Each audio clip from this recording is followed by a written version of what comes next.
મોરબીની જનતા જે સતત ત્રીજા દિવસે જાગી છે. કાલે જે 50 ચોક છે જામ કર્યો હતો અને 4 થી 5 કલાક સુધી છે જામ કરીને રાખ્યો હતો.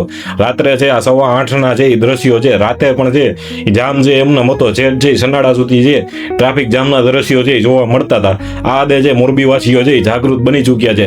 દિવસના પણ છે અનેક સોસાયટીઓમાંથી છે એવા વિઝ્યુઅલ્સ આવતા હતા જેમાં છે જનતા જાગી હોય. તો આ જ રીતે છે ગુજરાતની તમામ જનતાએ છે જાગવું જોશે અને કલેક્ટર અને અન્ય અધિકારીઓ પણ છે અલગ અલગ વિસ્તારોમાં છે ફરી અને જ્યાં જ્યાં પણ જે કામ કરાવવું પડે ત્યાં જે કામ કરાવતા હતા. આ જદે જે આખા ગુજરાતની જનતાએ જાગવું પડશે. ત્યારે જ છે આ કલેક્ટર ને બધા અધિકારીઓ છે ગલીએ ગલીએ ફરીને એક એક કામ છે પૂરું કરશે.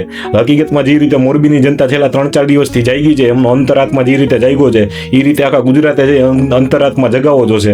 ત્યારે છે આ કલેક્ટર ને બધા અધિકારીઓ છે એ તમારી શેરીએ આવીને એક એક કામ છે પૂરું કરી જાય. આ જ રીતે જાગતા રહેજો અને ખૂબ ખૂબ ધન્યવાદ દેવા પડે મોરબીની જનતાને આ રીતે જાગી. ધન્યવાદ. જય હિન્દ, જય ભારત.